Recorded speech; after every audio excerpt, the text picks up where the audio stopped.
Okay, so now we are going to look at this third example of percent composition of hydrates. So if we look at example number 3, this one will be a tad different.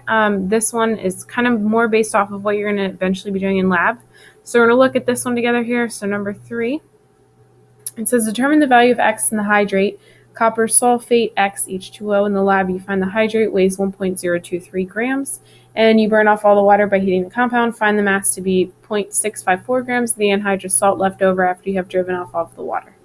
Okay, so the big important thing here in this problem is you have two different masses. You're going to need to use them to figure out what the mass of the water is. If you go ahead and heat a hydrate, what you're going to lose is the water and the salt's going to stay behind.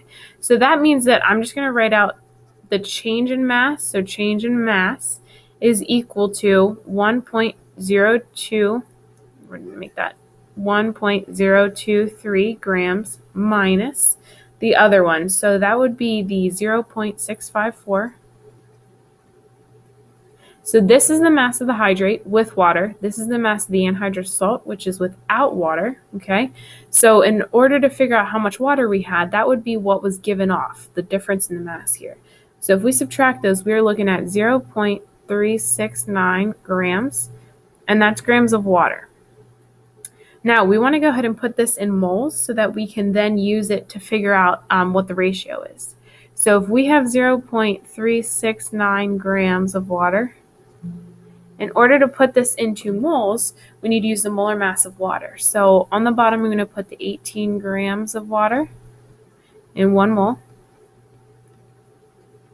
Go ahead and multiply these out. We're looking at 0.369 divided by 18.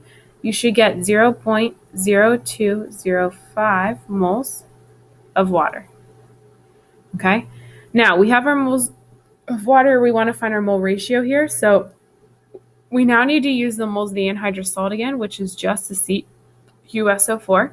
So if we write down that mass again, this is the grams we have of CuSO4 because all the water is now gone.